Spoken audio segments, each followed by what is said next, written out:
Well, good evening, guys. I'm Bullhorn Betty. This is the Bullhorn Betty Show, and we have been covering the case of Miss Nancy Guthrie since almost the inception. And she is an 84-year-old mother and grandmother. Many people know her from her daughter, Savannah Guthrie, a co-host on the Today Show. And of course, she was out with her oldest daughter, Annie, her husband, and her grandchild, eating dinner the night before she was ripped out of her bed in the middle of the night by a masked gunman that I believe law enforcement may know who he is. As we break this case down, we learned of him on February 10th, after we learned about a crime scene. We have a crime scene, the botched investigation, why we are here 6 months later. And does law enforcement already have the name? We're going to be covering a lot in this segment, including NBC trying to push NBC trying to push Savannah Guthrie out, going overboard to be especially cruel to her, no one being on the same page, Savannah's outing with friends, missing clues, suspect likely known to family as well. And then, of course, going back to revisit this from the beginning. So welcome, folks. Let's get into it. Bullhorn Betty rocks. So come on in, grab your beverage, and sit on down. Let's chat. Coffee steaming, files on the table. We clocking early, hunt what's unstable. Bullhorn Betty on the curb, voice raised. Flip-flop queen with the homemade phrase. Notebook thick, got the screenshots flag. Names in red ink, every rumor, every tag. Late night live stream, screen glow on her face. Truth in her throat, got a lawman's pace. She don't blink when the threats roll through. Come see me, she says, if you think that's cute. Bullhorn Betty in the coffee club. We hunt bad guys till the sun comes up. From the front porch steps to the courthouse rug. We fighting for the ones that they gave up. Bullhorn Betty in the coffee club. Sip that truth from a styrofoam cup. From the quiet streets to the madhouse buzz. We ain't letting go till we get that justice.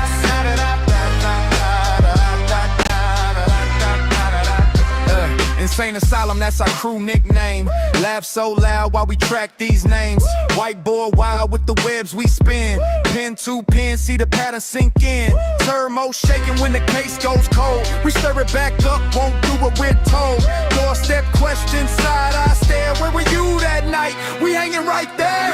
Bullhorn Betty in the coffee club. We hunt bad guys till the sun comes up. From the front porch steps to the courthouse rug. We fighting for the ones that they gave up.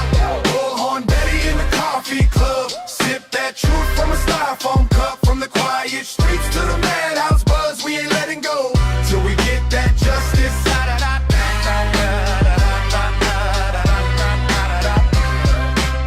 This for the faces on the milk cart labels. This for the families praying at tables. This for the names that the news won't say. We say them out loud every single day. Every day. If you're running in the dark, better feel that fear. Betty got a bullhorn right in your ear. Coffee club crazy, but we think so clear. One small town, whole world gonna hear. Hey! Bullhorn Betty in the coffee club. We hunt bad guys till the sun comes up. From the front porch steps to the courthouse rug. We fighting for the ones that the day gave up. Bullhorn Betty in the coffee club. Sip that truth from a styrofoam cup. From the quiet streets to the madhouse buzz. We ain't letting go till we take red justice.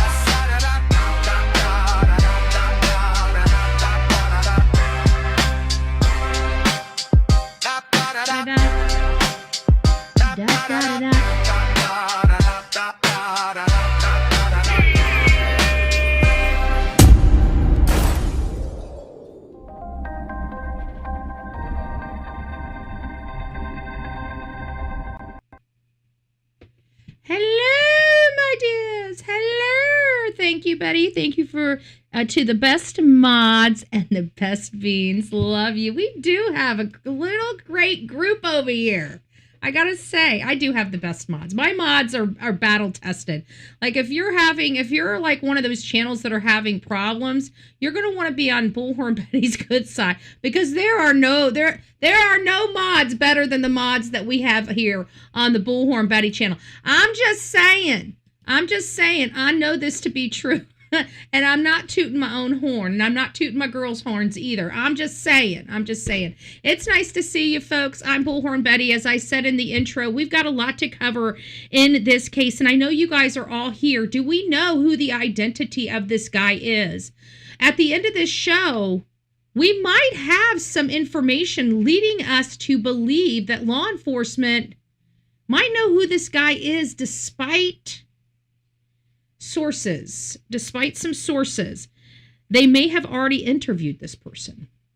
So this is going to be very, very interesting as we start going through this and breaking this down. But before we do, we have been talking because I was very upset with Savannah over this case. I'm upset with the family as a whole in this case. Like, I feel like they should have done more. They're very privileged. They have resources that literally none of our other cases have ever had. They have the ability to make phone calls. Like, they have ability to run narratives. Like, they have, like, the Savannah Guthrie is an award-winning journalist for NBC. And, you know, she's got some, you know, some pull out there in the real world. She really does. Whether we like to acknowledge it or have the haves and have-nots, at the end of the day, when your back is against the wall, you're going to pull out any resource you've got, and I guarantee every single one of you guys would do the same. So I'm not dogging the fact that, you know, she called in favors to find out where her mom is. I was very upset with her because, you know, one, I felt like she went back to work, but this is all just my opinion. Not like I can control a lady, right? This is a free country and people are free to do whatever the hell they want to do. So let's not forget that.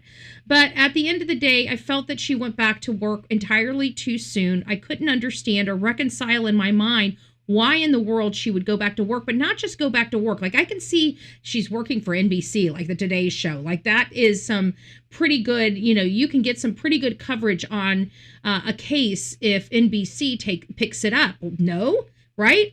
So you would think that, okay, maybe she's going back there because she's going to start using her platform to really, you know, petition for her mom.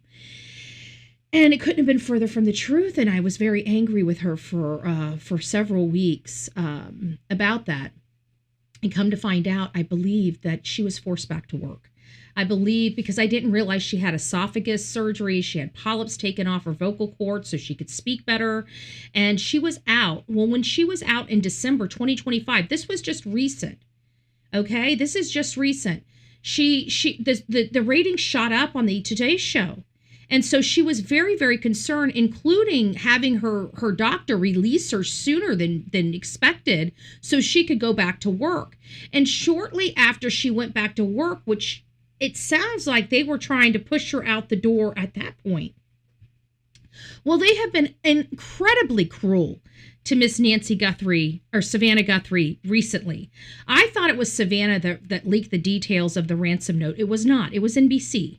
NBC released the details of the ransom note citing her mom most likely passed away. That was a leak from NBC. And I thought it was from her. And then I realized, because then there was a whole slew of these articles going around that she might have to take a back seat. She's going to have to step down, all this other stuff. And I'm like, okay, well, maybe there's going to be a break in the case because every time she steps away, you know, there's a news cycle that comes within a day or two after she comes back, right? And so I thought for sure that, you know, she leaked it because she's ready to step back from the Today Show. And then the very next day, we're hearing she declined the offer from NBC to take a break. And then we heard another article. They are begging her. I mean, begging her to step away from the show, and she refuses to do it because, again, that's her job. She's under contract. They can't really force her out if she's following her contract, and she knows that, and they know that.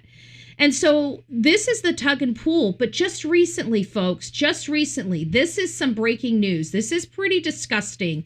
If you ask me, this is super disgusting, super slimy of NBC. Apparently, NBC had Savannah covering. Now, mind you, her mom's missing.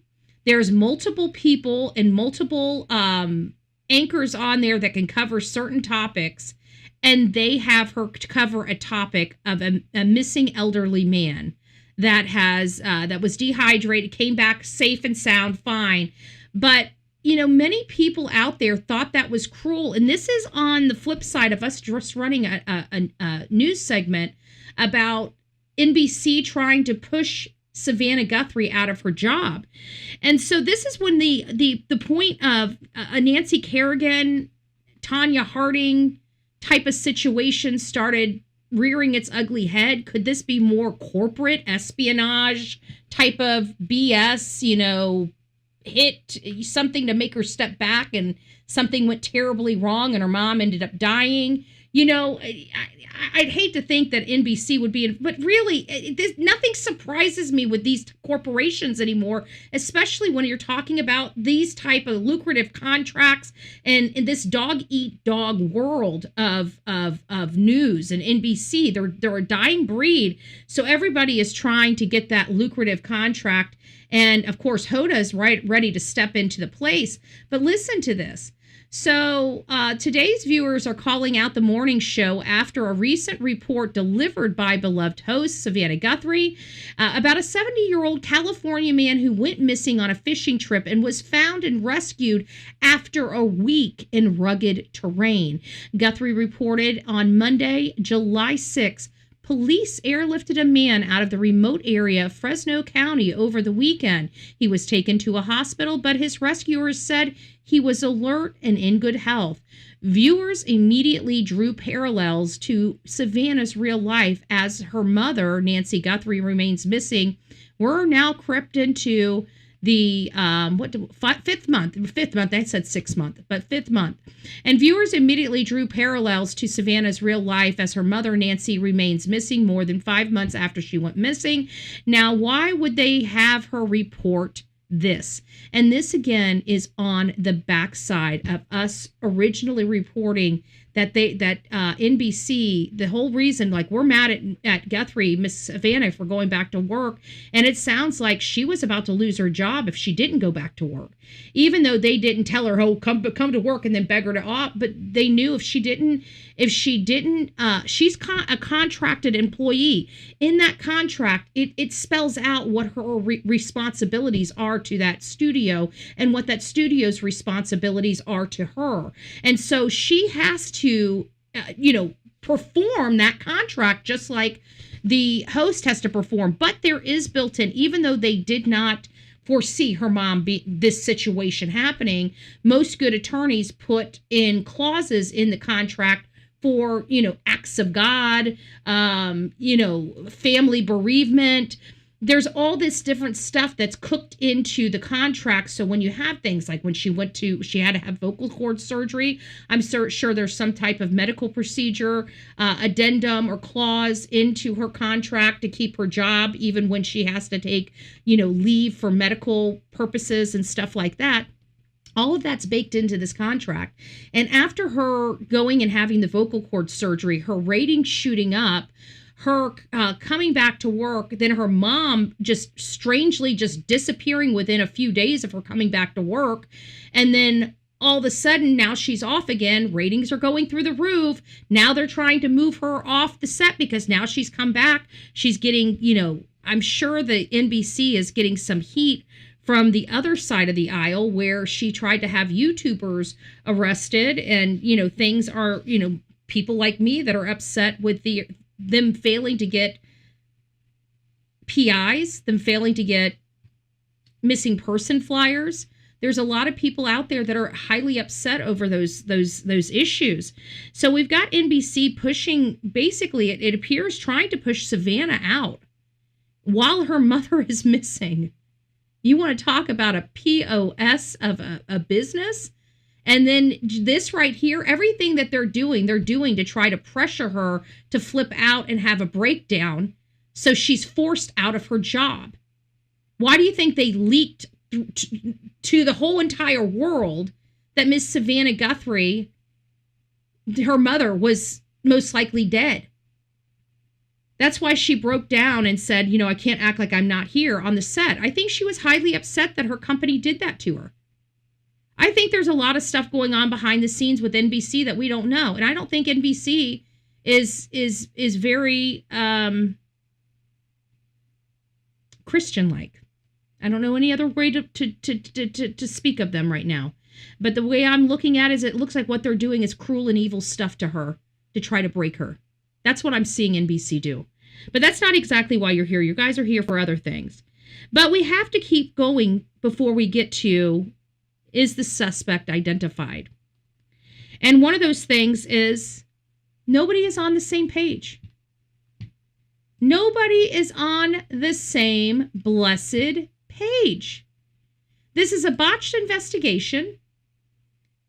And nobody seems to be, Savannah is not on the same page as law enforcement. I don't believe that, listen, I don't believe law enforcement believes these ransom notes are legitimate. I don't care what the Phoenix FBI is writing in there. I don't think anybody, I know that they can't clear them. There is a possibility, but a probability, I'm thinking, is very low in their books.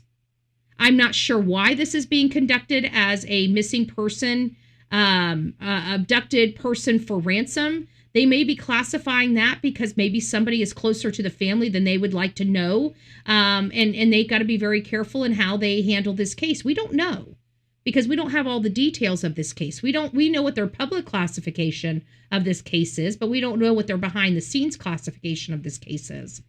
So Nancy Guthrie's update calling the Nancy Guthrie disappearing investigation botched. A crime scene investigator criticizes Guthrie's family and the investigators, saying that Savannah and her family are not on the same page as FBI and Pima County Sheriff. On July 1st, Cheryl McCullum, I like her, an active crime scene investigator with Metro Atlanta, offered her perspective on Nancy's case during her appearance on Jesse Weber Live on News Nation. This investigation is so botched, according to McCullum. And I like McCullum. Not only is she, you know where I heard from her first is Nancy Grace. And you guys know how I feel about my Nancy Grace. Even when I'm mad at her, I still love her. All right, guys. Well, before we get started, we got a lot of people in chat. I just want to run down and say hi so I can get to the bottom of the chat. Eeyore, it's nice to see you. OG Jitterbug Whispering, it's nice to see you guys. I'll try to get through this. I'm not going to get through near as much as I should with 354 people. By the way, if you're here for the first time, don't forget to subscribe to the Bullhorn Betty show. If you haven't already, hit that thumbs up button. We've got a lot of detailed information. We're kind of going back to the beginning. So we're going to have some new stuff in here, and we're going to have some older stuff in here. And this is just going to keep us really fluid with the information, because I really think that we need to go back to the beginning, because some of those beginning statements, I think we really need to revisit them, because they were talked about and then they were left alone. They were talked about and they were left alone. And I think revisiting them might actually help clarify some things for us. Melanie, it's nice to see you. Tamsy, it's nice to see you. I hope you're doing well. Downey Lynn, it's good to see you. Susiano, it's nice to see you. I hope you're doing well. Terry, Ethel, Candace, oh my gosh, we have been praying for you, love. I'm so happy to see you. I want to give you a big hug and kiss from Bullhorn Betty to you. I hope you are doing well. You are definitely with family. Tulips, it's nice to see you. Melanie, I think I already said hi to you, but it's always nice to say hi again. Denise, Libby, Diverse, Horsey Love, Deanna, it's nice to see you. Marie, Eeyore, I think I said hi to you. The Ruby Pearl Glamper, Sleuth Fairy, it's nice to see you. Adrian, Cinderella, KMH. Mincy, yes, Smincy, we'll call you Smincy, I guess. Whispering, oh, Miss Robin wants to see me go, Nobody's going to see that. They're just going to see me acting crazy. Oh, I love you, girl. I love you, girl. Melissa, it's nice to see you. I hope you're doing well. Oh, gee. Thank you. Thank you. Thank you. She says, all right, we have the best mods, best beans. Love you all. Love you all. Become part of the change here, folks. Become part of the change. Hold on. Let me go back up here. I'm going to have to go through here first. Hold on a second. Let me go through all these. Oh, wow. It is so nice to see you. Don't forget, we do have our kind of poll in there. You don't have to, but that's going to be kind of the topic, is the question in our goal section. Brenda Investigates. Welcome to this crazy family we call the Coffee Club, i.e. the Insane Asylum. Grab your straitjacket and your padded room and welcome aboard. Don't forget, you all have milestones. If you are a member or you were gifted a membership, every month you get a free milestone. Don't forget to use it. This is what Vicky's using right now. She says, thank you again for all you do. We appreciate you. And Eeyore is saying, just wanted to show some love. We love you too. Love you back. Love you back, babe. Love you back, babe. We got Robin with the dancer. And Deanna with another milestone. You are cray-cray, VHB, but we love you. Yes, I am a little cray-cray. I am, they do call me Bullhorn Betty for a reason, okay? I don't think anybody that's named Bullhorn Betty doesn't have a little pocket of crazy ready to pull out at any given moment. I don't know. I'm just saying. Take it for what you will. Oh, please pray for me, my soulmate, my best character. Yeah, we know. I am so sorry. I was meaning to say something. We were meaning to pray for you, and we dropped the ball, and by the time I was going to say anything, we found out the bad news. So we had everybody pray over you for strength and love, but you definitely have a family here. So, and you can always reach out to me anytime when you need to speak. Any of my mods, bullhornbetty@gmail.com. You know that. So we just want to love you and hug you and just be here for you. So whatever you need, you got a whole group of people here. So, just lean, sometimes you need to lean on us. But just big hugs and loves. Hugs and love. All right, so I'll let you read the chat. They're already loving you already. So I hope that makes you feel good. And, there's nothing that's going to take the pain away, but hopefully in time, maybe you'll smile again. So, but getting back to Miss Nancy Guthrie, this is where McCullum says that the investigation is so botched. Nobody seems to be on the same page. She's stating that you haven't seen Savannah or her family at the same podium as the FBI or the Pima County Sheriff, and what a point she made, right? What a point she made. Yeah, it's hard. It's so hard. Look at all this love for you, Miss Candace. Aww. Aww. And a happy poop.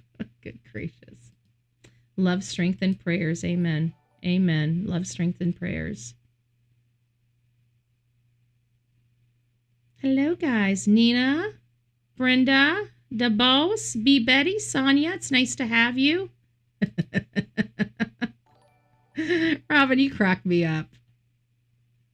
We're already getting off. We're off sync. Let the stuff roll through. We must got some things coming in. It does happen, so we'll catch back up. We got a little spike here. All right, let's get back on topic. Let me take my face off because it's going to drive me crazy, and then we'll let it reset itself, and we'll go from there. So thank you guys all for the love and hugs. Don't forget that we do have a goal. Our goal is on a scale of 1 through 10. How confident are you the Nancy Guthrie case will be solved? If you guys can throw it in the chat. But if you guys would like to support the channel, you're more than welcome to support the channel while answering the question. So here we go, folks. It's great to see you. Thank you guys for all the love. Thank you, Miss Robin, for the flowers. So very important. I think this right here, when it comes to the Nancy Guthrie case, is so super important. Thank you. She's just showering me. She's showering me today with flowers and gold. You want to be my sugar daddy? I I feel like Miss Robin wants to be my sugar daddy. I just want to say I don't sleep on the first date. I just want to say I don't sleep on the first date. just saying. Just saying. Okay. All right. Let's get back. But yeah, this is right here is very interesting because, you know, one of the things that we always seem to... Thank you, Miss Deanna. We appreciate you. I don't know what the 6 is for, but we appreciate the number 6. My secret number is 7. Sugar Twinkie. Why are we getting all off? Why are we going from happy poop to sugar Twinkie? Maybe I need to quit reading chat. Maybe I need to quit reading chat. You guys are killing me over here. All right, the camera's going off. Okay, so let's get back to this. So you have not seen Savannah or her family at the same podium as the FBI and the Pima County. We can't even hardly get the FBI at the same podium with Pima County Sheriff. How are we supposed to get Savannah or her family there? Like, I just don't think. Remember the real Me Too in your prayers, her son and her brother. Oh my gosh, why didn't I hear about that? Have both been hospitalized. Oh my goodness. Thank you for the update. Thank you for the update. I feel like she was telling me something about something going on with her son, but I can't remember what. Oh, good gracious. So her brother and her son have both been hospitalized. So she's got 2 people very close to her. Thank you for the update. Thank you for the update. We'll definitely pray for her. I got to look at, I guess I should be reading Mod Chat. I missed a whole bunch of stuff. Okay. So nobody's on the same page. And of course, we've got the ransom note. The details, there's just some things that just don't make sense. The FBI is addressing the agency's mixed messages over the series of ransom notes sent to the Guthrie family. We're also hearing tonight from the sheriff in Pima County about the status of this investigation. Austin Walker's here in the studio tonight following the latest developments on this case. 5 months. Yeah, a lot really of we're trying to learn right now. And I feel like every day we're flipping back and forth from what we know or what is disproven. And today, another twist in the situation. Now, there's a lot of stuff that we know. There's a lot of stuff we're confused about. There's a lot of stuff that could be true, that couldn't be true, that law enforcement has deemed us able to know, but has even confused us on the stuff that they've given us permission to know. Are the ransom notes not legit? Are they legit? You know, I mean, through this whole progression of this case, I think one of, I guess, the craziest thing that we've seen in this case is all the confusion that was brought on by their own sheriff. I mean, it really had the appearance that the sheriff was like a fish out of water, literally had no earthly idea what he was doing or how to command or lead a team in one of the most highest profile cases that he probably will ever have in his career. Now, earlier this week, the details of the 2 ransom notes were released by authorities. But for transparency, Arizona's family had these notes in hand for months, but we did not release them to the public over keeping the integrity of this investigation. Now, and this is why we do not like mainstream media, right? Because in America, I just want to educate a few people. In America, we have a right to know, right? So we absolutely provide in our Constitution freedom of press. And that freedom of press protects us from reporting. It protects our sources that report. You see what I'm saying? So it upsets me to the point of, you know, I can understand that they may want the FBI to have an opportunity to spearhead this, to get the information, to get working on the information, but to fully withhold it and still to this day, 5 months later, withhold it. And this guy's proud. Like, he's like, oh my gosh, look what we did. We're so special. You know, we violated our oath of freedom of press to give ourselves a pat on the back. Meanwhile, nobody still knows what's in those notes. And let's face it, we've been given various different statements that contradict each independent reporting of these very ransom notes. So it's been my opinion, just release them. But we got knuckleheads like these mainstream media guys that have held on to these for 5 months. That's nothing to be proud of. He's literally telling people that we withheld information from the public we could have released to you guys. And he wants to say it's to maintain the integrity of the investigation. Well, it's funny because what integrity? It went to TMZ. What integrity did TMZ have? This is what we can't stand. Anyways, let me get off my soapbox. Let's get back to reporting the news. Whatever. Contents of the notes explain Guthrie died shortly after she was abducted from her Tucson home. That was and leaked this by was NBC. all an accident. Now, yesterday, a separate report released from a separate news organization claimed the FBI deemed these notes fake, but now a twist. And we all know that, okay? So I think these notes are all fake, and I think they all know that they're fake, but because of the powers that be, because of the dear and the sensitive Savannah Guthrie family, I think that they're pushing for this because they don't want to look at anything else, because she has to blame herself. This has to be her fault, and because her brother said so. So I'm going to say that Savannah is not equipped to make these types of decisions, okay? She has been pressured to go back to work probably prematurely. She's been dealing with a lot. Her own company's trying to sabotage her right now to get her off the air. It's just a lot of different things that I'm seeing from where I'm sitting, and I don't like them. And we've got doofuses like this and organizations like this that have every right to release information. And once again, they withhold it. And still, all these months later, they've given FBI all the time that they needed to solve it. They haven't solved it. There's nothing preventing them from releasing it. Nothing. Yet they won't. Why? Because they don't honor freedom of press like the rest of us do. Honor it. Honor it. And they think it's some type of badge. Oh, look what we did for our government. Look what we held away from you for our government. Look what the government didn't want you to know about and we withheld for our government. We work for our government, not for you, the people. That's what I hear every time this a-hole opens his mouth and says, look at me, we're special. Right? You guys know how I feel about that crap. The FBI in Phoenix addressed that bombshell report, saying in part, quote, the FBI and its task force partners have received several ransom notes, but have deemed some of them to be extortion attempts without legitimacy. Other ransom demands may potentially be legitimate and are still being investigated as such. This case continues to be investigated as a kidnapping for ransom case. And I just totally disagree with that.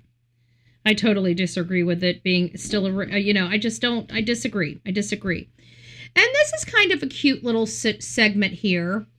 It is breaking news. We have learned that Miss Savannah Guthrie has gone out. She has finally gotten out of the house and went and did some fun things with fellow co-anchor Melvin. And this was pretty interesting. They went to the World Cup where Brazil versus Norway. And I thought it was cute. I'm not going to really go over the article like we usually do, but I just wanted to show you some pictures of her outing. You know, you can kind of see in her eyes. You can kind of, I feel like she's forced smiling here. It's just my opinion. Take it for what you will. But at the end of the day, I'm catching up, but just wanted to say 20 minutes behind. In my opinion, you're spot on with what I have thought since the beginning. I was following the case day one via police scanner. Yeah. Exactly. Well, that's what I'm finding out. True, think they are all fake. If real, they'd have proof. Yes, that's the one thing. The one thing that has kept these people, let's be honest, the one thing that has kept these people from getting the money is the fact that they refused to show a picture of Miss Nancy Guthrie, dead or alive. Like Miss Savannah was going to send them $4 million. They could just prove she was dead or alive. Don't tell me that Savannah would not, even if her mom was deceased, just to get her home. She said her mom's very valuable. She would have paid them. She would have absolutely. What is this? 4, 5? Thank you. I don't know what that's about. Thank you. I saw one was 6. I'm like, what is these numbers? Thanks for being you. Thank you, Lisa. We appreciate you. We appreciate you. And then I got the one from Melanie, and it just says 5. Did I ask a question and put numbers in and just forgot? Sometimes I do that. Was not properly handled, and some things said and heard helped save Carlos, the first delivery guy, from being a scapegoat, because boy, they tried. Hearing some things that I've questioned ever since. Wow, interesting. Yeah, that's definitely interesting. There's been just a lot, this has been one of those cases that I feel are like the bipolar cases, It has, it's been up and down, up and down. It's hot and cold, hot and cold, hot and cold. And every time you think you've got like the beat on the pulse, you think you're finally getting it, it's like something else comes out of left field and it just knocks you off your mindset. And now you have to put that variable in, and it just kills other variables. It kills other, promising probabilities. It just one little detail, and it's like, well, that goes out the window. What is all these numbers? I am starting to literally think that my let me heart that my audience is trying to confuse me and make me feel old. Oh, on a scale of 1 to 10. Oh, duh. That's what you guys were doing. Okay, now I get it. Okay. Duh. I'm sorry. I'm an idiot sometimes. On a scale of 1 through 10. Thank you, guys. Oh, my gosh. I'm an idiot. I didn't say that online. Did I say that out loud? All right. So Melanie believes. Okay. So let me read this again. Scale 1 to 10 now that I know. Deanna says 6. So she believes that on a scale, she's not quite halfway. She's a little over halfway, but she's not to the finish line. She thinks that this could be solved, but she gives it a 6. That's pretty low. That's like very middle of the road low. And then we have Melanie that thinks 5. She's just middle of the road, 50-50. Like it could go either way at this, but we got a promise from Horsey Love. Horsey Love, absolutely adamant. We're going to solve this case. And this case will be solved. I guess tomorrow's question is going to be, do we ever think we're going to ever get Nancy back?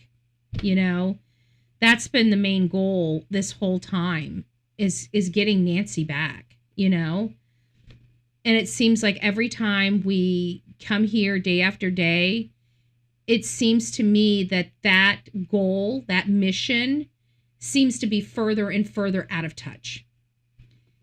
And it's so disheartening. It's so hopeless and helpless. And I know a lot of people feel that way, and I understand why they feel that way, but it's just a hopeless, helpless feeling to think that we know she's out there. We feel like she's fairly close. I mean, what I mean by fairly close is out of this whole entire world, I feel like she's local, somewhere there in Tucson or in Pima County, or just on the outskirts of Pima County.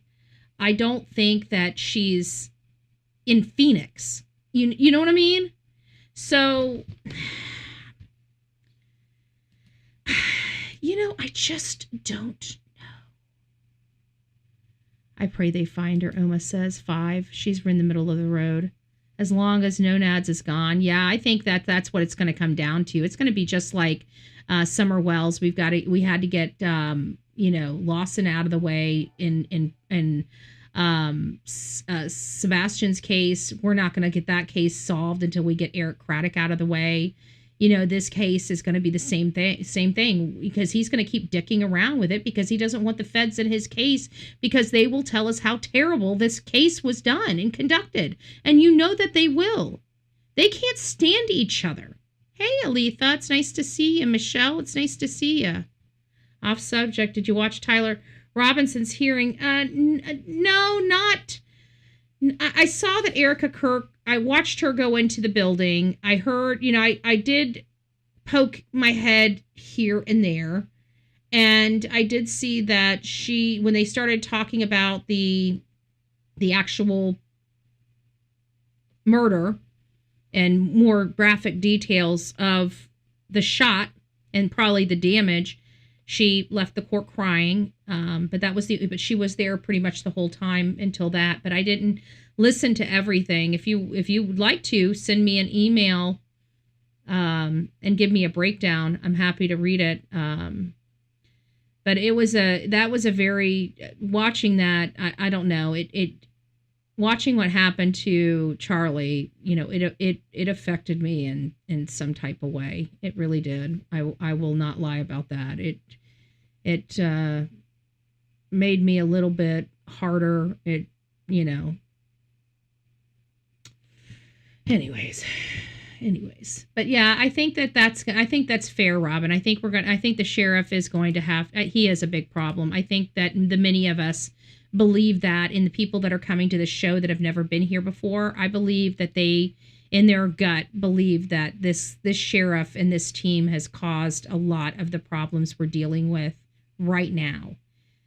There's nothing we can really do about it, but just keep advocating for Miss Nancy Guthrie. And it's getting harder and harder because there's a lot of hurt feelings.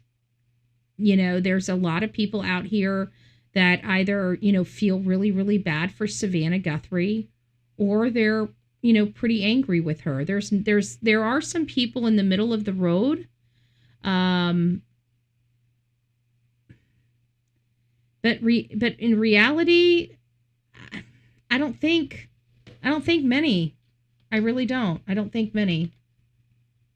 So let's go ahead and get back here. I just thought that was nice. I thought everybody should see, her going out and, trying. And I feel bad for him because he spoke only one time. I've seen an article where he actually spoke out, and he said it was one of the most hopeless, helpless feelings watching his wife go through this, because there's nothing he can do to console her. And I remember reading about that like back in February.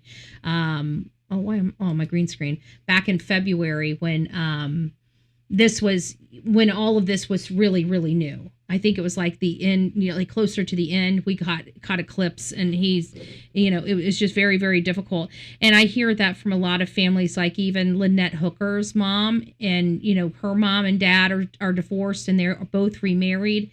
And hearing the statements from the step parents about what the parents are going through it's hard. It's hard. So seeing her out and trying to have somewhat of a normal outing, I think this is the first time she's really gone out with friends since this. I'm kind of glad she did get out. I don't know how the world's going to take it, but I thought it was a really beautiful picture. You can kind of still see the sadness in her eyes, and almost forcing to have fun and, show face, so to speak. You know what I'm saying? So I found that interesting, but I also found that endearing as well, her being with her co-anchor. And this was pretty interesting because this is another article, but this came back a while ago, back at the end of May, about how something really feels off in all of these theories. And now this is where we're going to start heating up a little bit in the case, right? So as you guys see the thumbnail, we're trying to find the identity of the masked gunman that went and snatched Miss Nancy Guthrie out of her bed.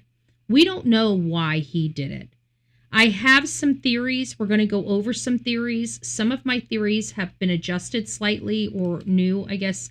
I've had two main theories going into this case for quite some time, and I feel like this other theory might be I think it might start holding some water, and it's about this botched burglary. We're not going to talk about that in this one. This is something a little bit just slightly different, but there is part of it for the botched burglary.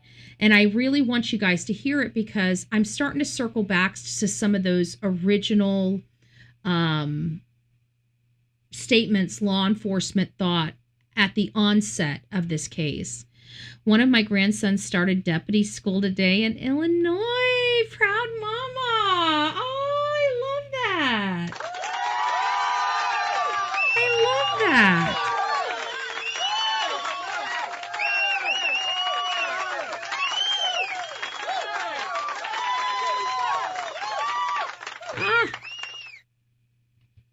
That's super sweet. I don't know what's going on with I think it's because I use it once I don't know.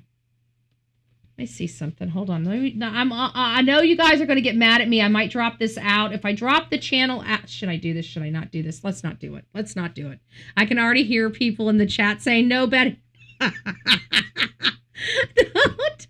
do that, Betty. Don't do that. Okay.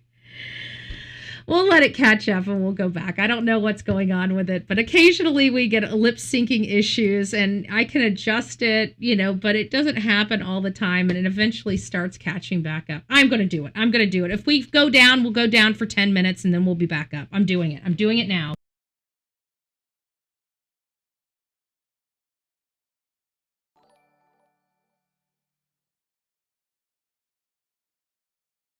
If I do it, I'm going to lose the show and I don't want to lose the show. So there we go. We got it back. We just got to let it work through. Sometimes all this stuff running behind the scenes just takes a lot of the bandwidth away. So it is what it is. But anyways, getting back to this. We know that there's like this botched investigation. Savannah Guthrie is still missing, Nancy Guthrie is still missing. That's the bottom line when it comes to the baffling case of Savannah Guthrie's 84-year-old mom and who took her. And this is the article. It drives me nuts. She can't help it. Yeah, I know. It drives her nuts. She can't help it. I know. What can I say? What can I say? My nose is, I've got allergies to boot. I'm going freaking nuts here, but that's all right. Let's get back on track. So this is obviously a baffling case. Back in May, they were talking about things feeling off, questions everyone's trying to answer. This is the Charles Brewer. I like Charles Brewer. He's a retired law enforcement officer and is giving his thoughts on who might be the prime suspect. I don't know if you guys remember this article from back in May. He was on a YouTube episode called Nancy Guthrie's Case. We may have been looking at the wrong person, and offers his expert insight even though he's not working with Pima County detectives on the case. Again, I think we need to start going back and looking at some alternative issues here. The reason why I think we need to look at alternative issues, because I don't believe in the ransom. I just don't. If you guys remember James Feather, hold on. James Feather said Brian Guthrie did this well. There's a few Brian Guthries, and now I'm wondering if he was right. We had a Brian Guthrie from Australia in our chat at one time. I think his name was Brian. I remember I kicked him out of here, not because he had said, I probably should unblock him, because in all fairness, he's from a different country and his words, their slang might be different than our slang. And I thought maybe he was being a troll with some of the statements he made, but he actually sent me his driver's license to prove to me that he's an Australian citizen. So I never had anybody do that. I probably should unblock him because he went through all that work. And to be honest with you, the statement he said kind of rubbed me the wrong way. But did he need to be blocked? Maybe I'll go back and unblock him. We'll find out. Over a little bit of time. But no, I don't remember James Feather. I really don't. I don't remember James Feather or anything about him. Yes, you did. I remember he was rude. Yeah. He was rude. He rubbed me the wrong way with somebody. He thought it was because his last name was Guthrie, and it just happened to be a coincidence. He thought that's why because he thought I blocked him because I didn't think it was his name. I guess people are used to just being able to talk to people any old way they want to, and they don't realize we have rules over here in this chat. But getting back to, has he been identified? As we keep working through all of this information, Brewer believes that the investigators are missing clues that could be critical and crucial to solving the case. He thinks they stopped focusing on Savannah Guthrie's fame, her wealth. It thinks they should stop focusing on Savannah Guthrie. And I said that too, right? Remember me saying that? I think that this is all wrong. I think it's just a coincidence that she's famous. I don't think this had anything to really do with her specifically. It is equally reasonable to ask whether this case may somehow be connected to someone else inside Nancy's immediate world. And this is where we kind of believe that, there are other alternative explanations to what happened, from people working at her home. She had some electrical work at her house, back in September, an emergency. Her power was out. Her electric box was fried. She needed a new service change. It's also important to remember that all family members, including Nancy's son-in-law, Tommaso, the last person that saw her on January 31st, they've all been cleared. And whether we agree with law enforcement clearing them or not, they're cleared, folks. Okay? I just want to be very clear on that. The family is cleared. So not necessarily family directly, but maybe somebody connected to them, like a friend, an associate, maybe a business relationship. What about a debt? Or a past lover, right? We never would think that somebody from somebody's history years before would harbor such resentment and hate. But we did learn in Monique Tepe and Spencer Tepe's case, Michael McGee, he was her ex-husband from 8 years prior, harboring all of that resentment. They weren't even married a full year, if I recall correctly. So they weren't even married a full year, and they had been divorced for 8 years before he ultimately murdered her and her new husband, while their children slept feet away from them. So could this be somebody like that? Brewer's theory somewhat aligns with Robbie Mayer, a former detective with Pima County Sheriff who spoke with Tucson 4 News about the amount of leads in the case. He thinks at this time, there was somewhere upwards of 50,000 tips that investigators had already received in this May interview. Okay, it's now July. There may be many more leads that have come in. They will need to be persistent in unlocking the answers from the day-to-day. The question is if they can recognize it when they see it. Can they recognize it when they see it? Nancy Guthrie, suspect, likely known to the family. And this is super important. Did I have a video on that one? I think I did. Hold on, let me play the video. I want to play the video. Let me see. Maybe not. Yeah, maybe not. It's got music. I don't like music. You'll find that out, because I never know what's copyrighted and what's not. Nancy Guthrie, suspect, likely known to family, ex-New York PD officer says. So this is starting to get back into those earlier conversations about, was this person related? This is conversations that we had on February 10th. This is the day. If you guys recall, this is the day that we saw the masked gunman for the first time. This is the day that they released, let me turn the music off, that they released the masked gunman. This is the masked gunman as he was viewed. And so the FBI released this, and we all analyzed this. They also released another, that's not quite up yet, just yet. And as you see, what do you see? You notice anything? His backpack is completely extended. It's not loose. It has not one stitch of area left in it. It is completely packed solid. It has that entire backpack solid.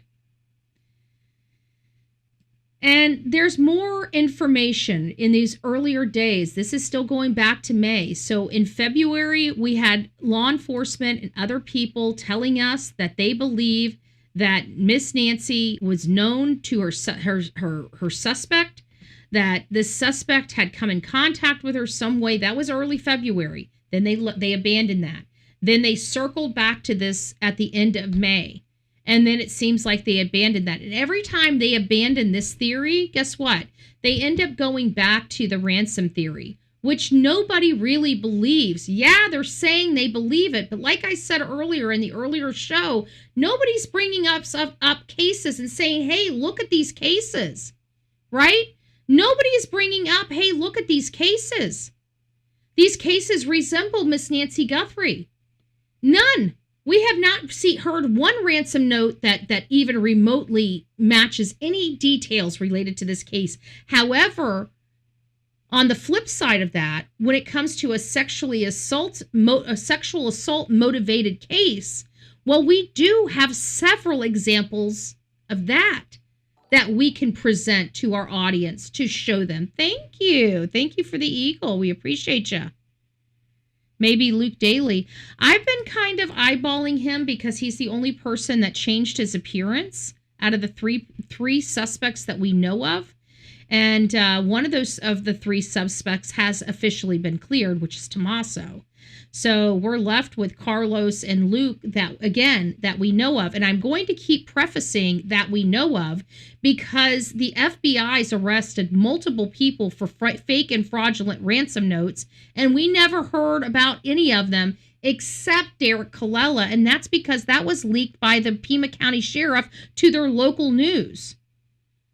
And after that, there was no other leaks about them until recently when Chris Nanos starts talking about there's been multiple arrests for fake and fraudulent ransom notes in this case. And we're like, I thought Derek Colella was it. And I kept saying, there's got to be more arrests. There's got to be more arrests. How can they only find one guy out of all these freaking notes?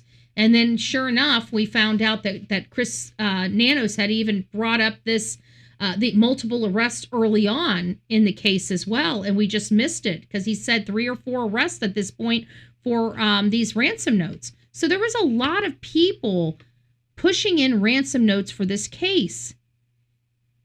Oh, yeah. Hey, Erica. It's nice to see ya. It's nice to see ya.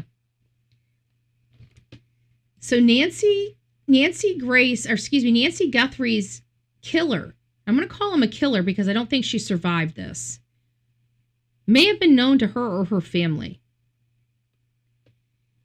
Do we know the identity? Guys, I'm telling you, I truly believe that maybe they don't have all of the evidence yet. And I'm almost even willing to say, or even suggest, are these ransom notes a distraction? I mean, look how much time we have taken away from any type of investigation. We're going on. Hey, Pebbles, it's nice to see you.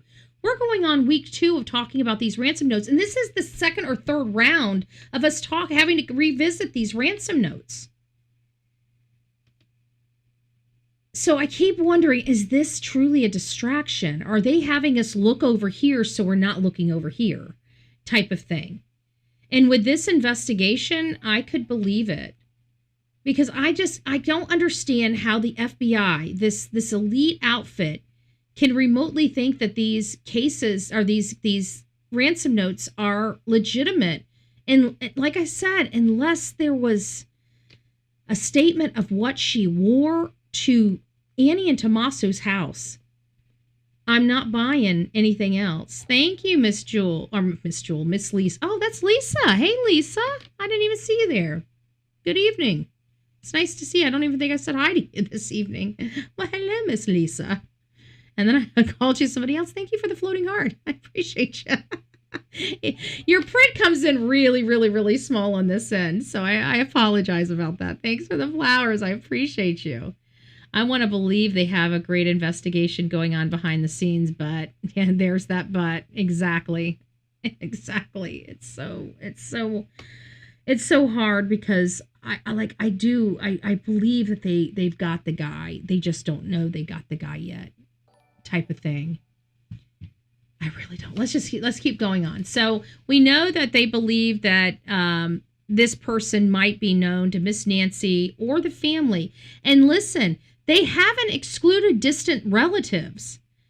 I can tell you, BHBLE. Oh, thank you guys. The crazy thing is when families have money, like Savannah Guthrie, family comes out of the woodworks. They want loans. They want to start a business. They need help. They're falling on hard times.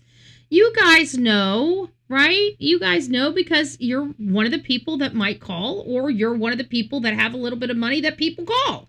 So one way or another, you're probably on one of the ends, and some people just aren't.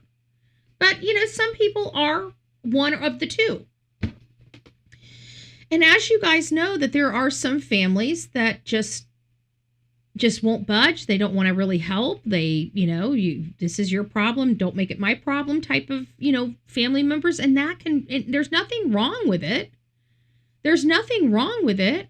It's, Lisa was in here this morning. We sang her happy birthday. I had to sing it twice because I felt like I felt like I gypped her the first round. It is her birthday. It is her birthday. Oh, it's great. It's great. She's going to have a memorable one. Betty sings happy birthday to her twice. Just in case I didn't get it right the first time. That money didn't help her in this case. It didn't. But what I'm saying is that, families sometimes get hurt feelings, like when they come to you and they're in desperate need and it's like they could have helped me if they wanted to. They just didn't want to help me. You guys know that. Okay, I'm not saying anything that you guys have not had an experience, whether it's you, somebody else, hearing about it, trying to help. Oh, thank you. Oh, you guys are great. You guys are great. We appreciate that. Thank you, Aletha. McDonough read some paperwork about Derek. There's more information that is remaining sealed, allegedly. Oh. You know what? I've always wondered, because they said he was not part of the kidnapping. I always wondered, did he know the kidnappers, though? How did he know to reach out to them? Why would he reach out to them directly? I don't know. I don't know. We had, because, those wrench attacks that Jennifer was talking about, one of the wrench attacks was these two teenagers that came from California because some guys extorted them online. They got into their gaming system. I got no notifications. Check to make sure that yours is set to all. Sometimes it doesn't set. Sometimes you have to go back and set it to all. I really enjoy your channel. Oh, thank you. We enjoy you. Thank you, Susie. Appreciate you. Yeah, check that bell. Look at the bell. If the bell is hollow and not solid, like solid gray, then you have your bell, your notifications on a prioritization type of notification instead of all. So hopefully that'll help you. So, oh, that's so sweet. Thank you, Susie. We appreciate it. So getting through all of this, we have no real significant movement in the case that we are aware of. But I'm not sure necessarily if that's accurate. We're having a tug and pull between FBI and Pima County. How many of you guys really think that Pima County and the FBI are sharing information? Because I really don't think that they're sharing information with each other like they're supposed to. I don't know if it's true, but you can just tell that there's such terrible tension between the feds and Pima County Sheriff. Why is my freaking thing going off like this? It's driving me freaking nuts. Oh, well, I don't have time. Is it in the right hole? Yeah, I guess it is. I don't know. I did some adjustments. It always starts with I did some adjustments today. I unhooked all of this stuff and I forgot to restart the computer. I think that might be it. Anyways, let's get back. I'm watching your show and Vinnie Politan's new episode on Tyler Robinson. We'll be going to over. I probably won't go over Tyler Robinson. I don't want to go over I'll have PTSD of Charlie Kirk. I really will. I'll watch the trial maybe. I don't know. It's just it's hard for me. They're not sharing. That sheriff doesn't like to share. I don't think they're sharing. Like you should have a good cooperation between the sheriff and the FBI and everything like that. And I'm just not seeing it, there. I really am not. I'm not seeing the cooperation there. Every time you hear Kash Patel, he's kind of, to the sheriff. And every time, Chris Nanos is on, he's kind of to the FBI. So it's been a toxic situation since the beginning. when you have a missing person in your community, you got to put all your BS. You got to be able to compartmentalize that stuff and leave your bullshit at the door. And even if you don't like working with people for the victim, right? They didn't do that.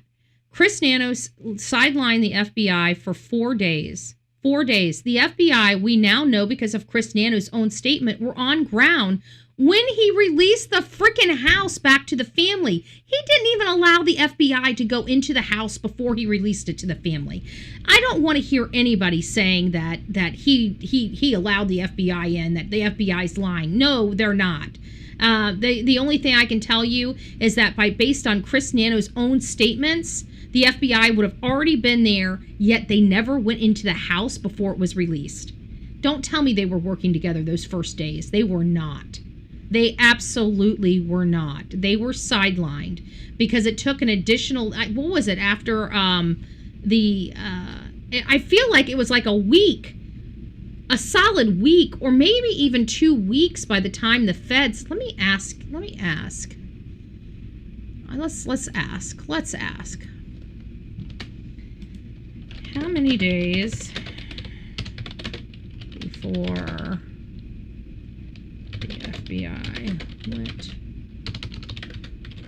into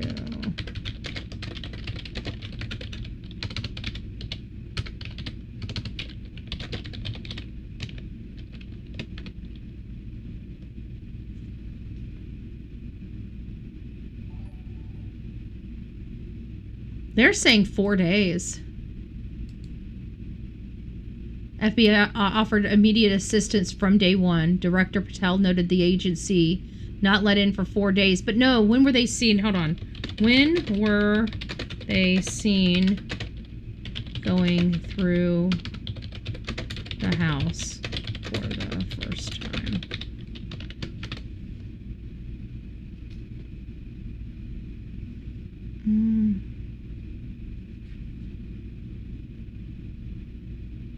Wednesday, February 4th. First federal access, February 4th. Guys, they literally were on ground.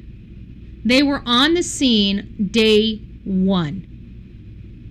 And 30 hours later, Chris Nanos releases that house, releases the crime scene, and would not let the FBI in until after he closed the crime scene down a second time. 4 days later. That is insane. That is insane. So I just wanted to clarify that. I didn't want to speak, absolute if I didn't know. So that's kind of where we are with that. Where are we now? I'm starting to lose my place. Sorry about that. Suspect likely known to the family. Going back and revisiting some of the earlier theories. Here we go. Okay, so investigators believed botched burglary. And look at the vehicle they have when they are talking about the possibility of a botched burglary. Ding, ding, ding. I agree with that. Nanos is a putz. Nanos is not sharing evidence or any information. He's not working as a team player. No, he's not. I agree with that, Bigfoot. I absolutely agree with that. I absolutely agree with that. But look at the car that they have. Look at this. That is Luke Daly's car under the article, investigators believe botched burglary. So does that mean that he's been arrested and he's been known for burglaries? I don't know. Yeah, I love to invite him onto the show because, of course, he has that expertise that you can only get when you've worked in law enforcement and particularly in the FBI for years. So joining us this morning live from the Valley is Lance Lysing. Thank you so much for lending your time and expertise a number of times throughout the last couple weeks on this. Thank you for having me. Okay, so let's start with the biggest development in the last 48 hours, and that was that major SWAT operation on Friday night. Now, the Pima County Sheriff's Department is telling us that no arrests were made. I think a lot of people were hopeful something big would come of this. So far, that has not happened, at least publicly. How common are these types of operations in these investigations?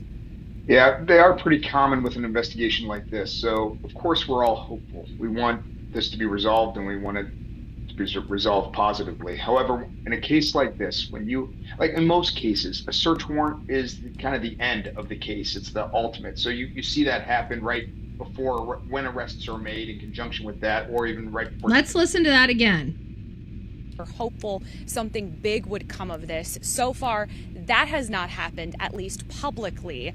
How common are these types of operations in these investigations? Listen. Yeah, they are pretty common with an investigation like this. So, of course, we're all hopeful. We want this to be resolved and we want it to be resolved positively.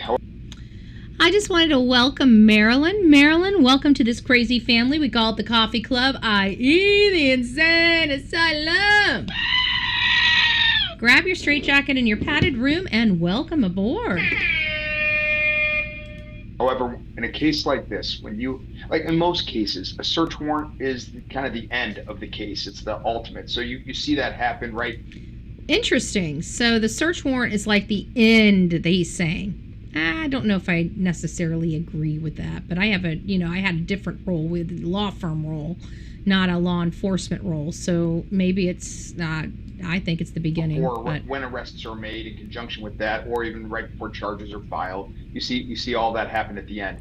In cases where you have a victim outstanding that's in imminent danger, investigators are going after every tip that they've gotten, and when they have one that reaches that level of probable cause, they usually act more quickly than they would in a case where you're moving slowly. So that means you're going to do search warrants. You're going to have SWAT missions to execute those warrants. But you run the risk of hitting dry holes at times. You run the risk of not finding the evidence that your probable cause was leading you towards, because you're kind of on the edge, right? You're moving quickly because you want to find the victim, and rightfully so. It doesn't mean that this was a dry hole. This very likely could have been another step toward resolving this case, because there's just so much we don't know behind it. A step toward resolving this case we don't know. And again, this is Luke Daly's vehicle that they're having this conversation about this botched robbery. And so, was it a botched robbery? And the reason why I ask you guys, is it a botched robbery? Because when we see this photo, right here, this guy has a tool bag in his hand. He has something in his hand. So, what was he doing there on January 11th? Why was he at this home on January 11th? What if he went there to rob it on January 11th, thinking that this was a home that had nobody living in it? Was just, maybe a vacation home of sorts. He never saw anybody. He knew that an older lady lived here years ago, but haven't seen her out because her dog's been dead for 4 years, so she hasn't been around the neighborhood walking her dog. So maybe he thought the house was empty. And he went there on January 11th, scoped out the whole neighborhood. Neighbors saw him. Potentially a dry run. We originally thought it was a dry run. It could be still a dry run. But I think that there was a little more involved with this event here that we don't know about. I really do. Because I can't explain why he has, I want to remind you guys, no full backpacks on him. No gun is on him, right? No full backpack, no gun. He's got a bag in his hand. He's coming to break into this house. He's got burglary tools most likely in that bag. No? There was no cameras disconnected on the 11th that we are aware of. Now, that could change because we don't have all the details. But right now, we're on the mindset that the cameras were all intact when he was there. Because remember, this is picked up on the Ring doorbell or the Nest doorbell camera on the 11th, just like him being on the outside on the 31st into the 1st. But this right here looks like he's here to rob the house. And he doesn't think, and this get up here would imply that he doesn't expect anybody to be home. He's got a small bag of tools. He's going in. He's probably going to get a sheet or a pillowcase. Absolutely a lot more that meets the eye. What if he was going in there to burglarize this home? And first place that you're always going to go to is where? The master bedroom. Why would you go to the master bedroom first? Because that's usually where all the jewelry's at, the safe is at. The safe might be in an office, right? So you're looking all around for that. What if he went straight to that bedroom to rummage the jewelry box for money? And when he got in the room, he realized somebody was in the bed. He may have unscrewed the cameras. If he unscrewed the cameras, then why is he fighting to remove the cameras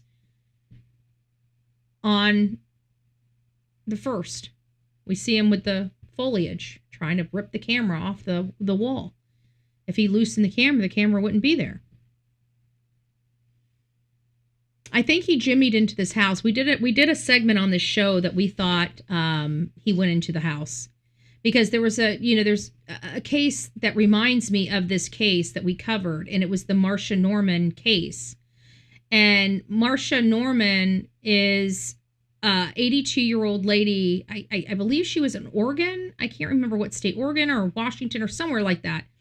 And she had a handyman. A lot of the similarities of this case. I mean, the age is about right. She lived alone. She was of sound mind. It seemed like she was a little more mobile than thank you, Donna, than Miss Nancy Guthrie, but it was her handyman. And he went in her house one night and ended up waking her up out of the middle of the night. And he was just standing over her bed. His name was Jeffrey Ziz. And when somebody pointed out to me this tool pouch that he's holding in his hand, it reminded me of that story of Jeffrey Ziz standing over Marcia Norman's bed in the middle of the night, one night, and she made him leave. He didn't attack her then, but I think he wanted to. I just think he lost his nerve. What if that was the same type of situation here? He just wasn't expecting. I know, stood over her. Yeah, it just gives you the has the money, the safe, all the papers, everything. Nothing else taken but Nancy. That's what I'm saying. I think he went to this house on the 11th and found her in it, and he left. I don't think he grabbed anything, and I think that he decided he wanted something different the next time he went. I mean, I could be all off base in this. It does remind me of this Nancy Woodrum. So maybe the weird thing is that he came in contact with Nancy Guthrie. But what if he came in contact with her because he was trying to rob her house and she didn't even know he came in contact with her? What if? Do you think the back doors were propped open as they are going to take a safe out, but couldn't fit, so they had to go through the front door, wider door? Hey, Forrest, it's nice to see you.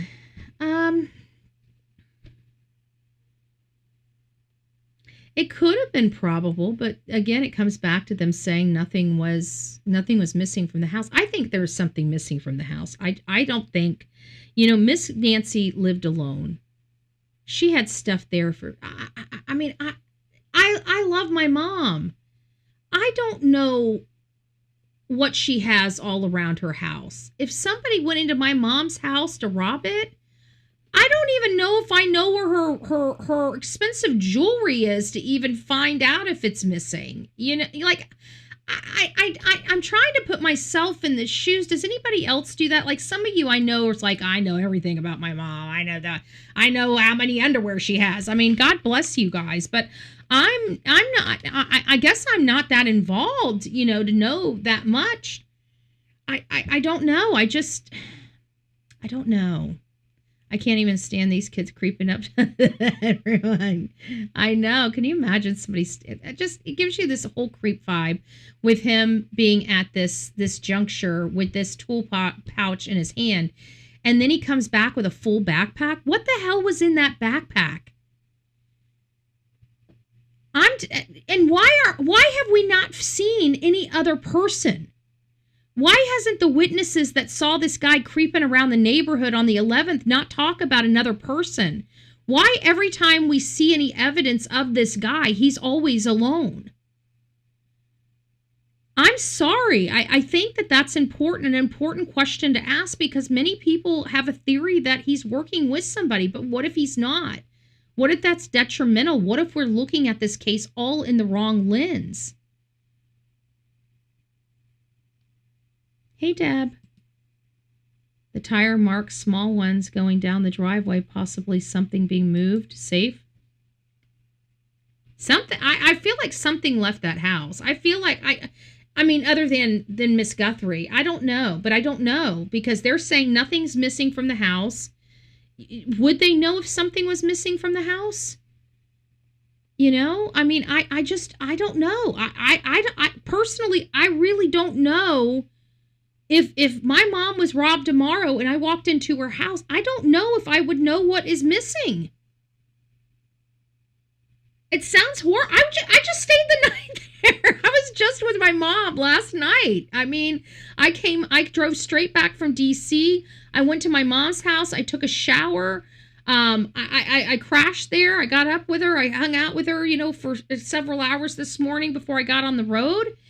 And to be honest with you, I truly don't know if even just being there, I was just there last night. I was in the house. I stayed the whole night. You know, I was in my mom's room. I was in my little sister's room. I stayed in my little sister's room. I was out in the living room. I was out in, I mean, outside of the stuff that I remember seeing, like the dining table, the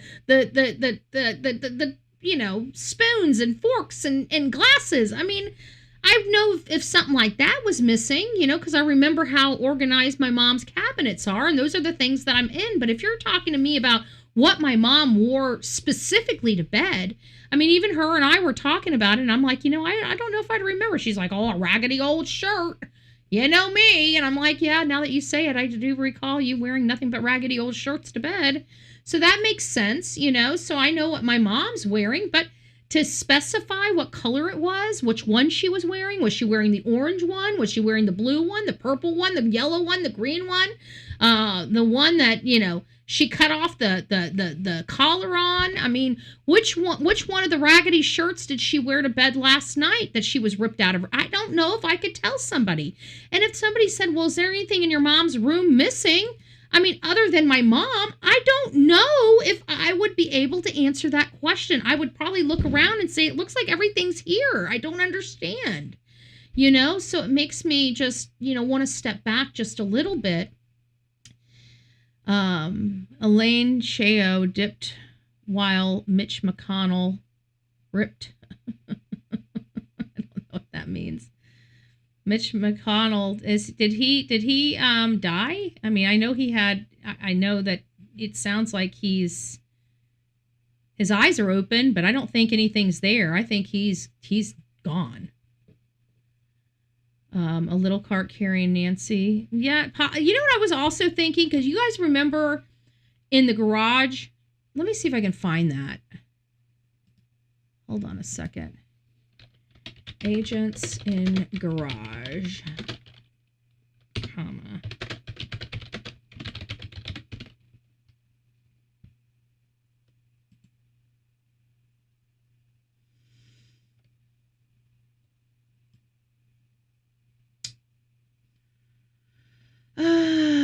Car towed from the garage. No, it wasn't that.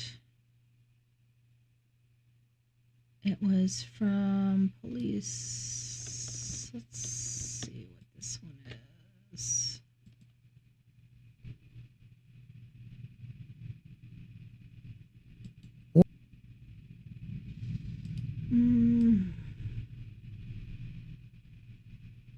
This is not it. I remember it was from News Nation.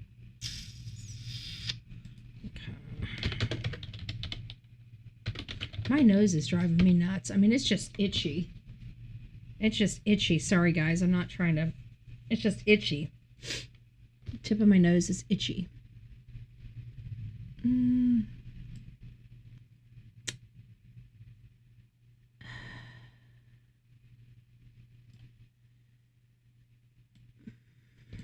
Agents inside. Nancy Guthries.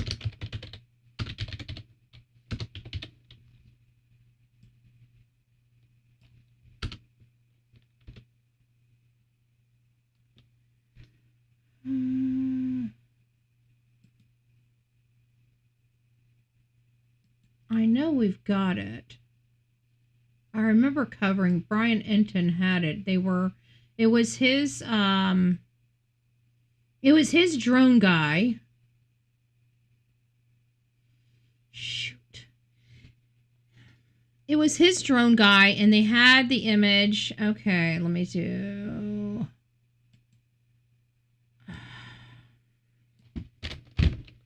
Inside Nancy Guthrie's garage.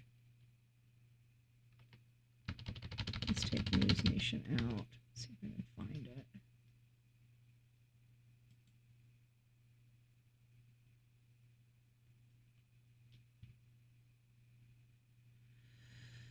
All I got is the car being towed. There it is. Found it. This one. This here. When you see them talking about it, let's go back up here. You see, here's a few things that I observed with this. Okay, first of all, this is the bag for the agent right here. Okay, so this is not laying in the middle. This was not laying in the middle of the garage. Now, there are a few things that are a problem for me in this garage because Miss Guthrie is elderly. She has caretakers. Nobody is going to allow an elderly lady to have a spray can of some sort rolling around on the garage floor. That is a trip hazard. That could hurt Miss Nancy Guthrie really bad. So I'm absolutely confident if Tommaso Cioni had opened that garage and walked her up to the stairs to get her in the house, he would have seen this and picked it up. If he would have dropped her there and the garage went up and he would have seen it because the lights were, pointing in here, he would have gotten out of the car and picked this up. So we see a knocked over broom. We see this aerosol can, whether it's a paint can or a lubricating can or something. It was an aerosol can of some sort sitting here. And the garbage can is open. The garbage can is open. If you look at the garbage can wheels, I think the garbage can wheels might be the width that we're seeing in those dredges on the outside of her house. Those little small tire marks. I think they're related to the garbage can. And the interesting thing is some of those markings go fairly deep in that gravel. When you have something going that deep in the gravel, that's telling you that something's heavy in that can. I don't know if Miss Nancy Guthrie would be able to take the can to the road with that much weight in it. So I think that might be a critical piece of evidence. But one thing that you find in this video here is that the agents they know that there's a drone up there. You can see them talking, but they don't point, they don't move. It's something that they're trained to do when there's because they don't want to give anything away. And so, but you could see him looking over and into the can in this. I'm going to see if we can catch that on here. Let's see if we can catch that. See, he's walking backwards. He's making sure. Did you see that? Hold on, let's go back. He moves his hand. If you notice anything about this guy, you'll see him. He's walking backwards so nobody can see his face while he's talking to them. He's doing this intentionally because he knows he's on video. And he's not trying to make moves, but you will see him accidentally move his hand this way and point toward the car. Okay? So we've got him moving this way, and then you got him moving this way, but you got to watch his hands. It's very, very, very nonchalant, and he catches himself doing it, and he stops. So we'll watch it again. You'll see it happen. Oh, hold on. I didn't go back far enough. Watch right here. One. See how he pointed over to the car? And then he points over at the garbage can and the stuff on the shelf that's all knocked over. And he's talking to the guy straight. He's making sure nobody is seeing his face. And he's talking to that guy. So I truly believe that there's evidence, at least for me, that somebody may have been in this garage just by the way it looks while they're conducting their, because I don't see them knocking over this stuff and not picking it back up. Okay? If they knocked over that aerosol can, I'm pretty sure that they would have picked it back up and put it back where it was.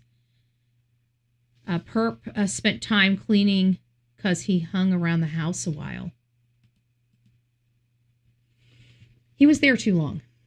He was there too long for this to be a ransom, to be this a smash and grab ransom, in my opinion. He was absolutely there too long. Now, if you guys want to know, now that we've went through the whole entire show, the thumbnail is very clear. Has this guy been identified? Has he been identified? I think he has. I think he has been identified. I don't know if law enforcement knows it yet, or maybe they do know it and they're working on building a case. But I think he has been identified. I think they have his name. I think they know who he is.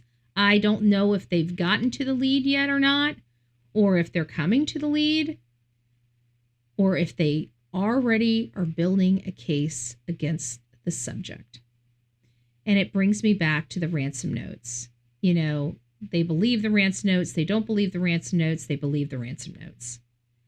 Are we sure that this is not just another distraction to keep us away from maybe talking about the case or who we think might be responsible for this case? You know, when you start looking at the botched burglary aspect, it brings up Clay Couch. It brings Luke Daly. It brings a lot of people that have parents that live in that community, aunts and uncles, grandparents that live in that community, that bring people that have unsavory pasts in the path of other people that may be their future victim. There's a lot to be had here. I think the ransoms are real, and this is how they're going to get this case solved. I hope so, but I just don't believe it. I really don't, because every one of the things that I noticed a lot when, and again, this is just everything that I've seen. And if you guys see something different, send it to me so I'm educated. But the one thing I'm seeing quite regularly with these ransom notes and past ransom notes is their need not to go public and their need not to involve law enforcement. And so for these ransom notes to be sent to TMZ and to be sent to TMZ and these other news organizations 9-10 hours after the first press conference, after law enforcement and the feds and everybody's already involved, that's when you're going to send the ransom. Like, I would just like some of the people to explain this to me, because it doesn't make sense to me. And those are the reasons why it doesn't make sense. Scott, it's nice to see you, love. I hope you're doing well. I think it's a mahjong love triangle. Nancy had herself a boy. You know, I in all fairness, Scott, you could ask my audience, my mods that have been with me. A lot of people have been with me from the beginning of this case. And you know what I said at the very, very beginning of this case? This case is more like a domestic violence situation than anything, because think about it. Every time we hear my wife, my girlfriend left here, and I woke up the next morning and she got up in the middle of the night and just took off. But she left her car, her keys, her wallet, her cell phone, her medication all behind, So it's kind of funny that you say that, because one of the things that I had said early on in this case is that this, if she was with a man, if she had a boyfriend, we would be looking at the guy.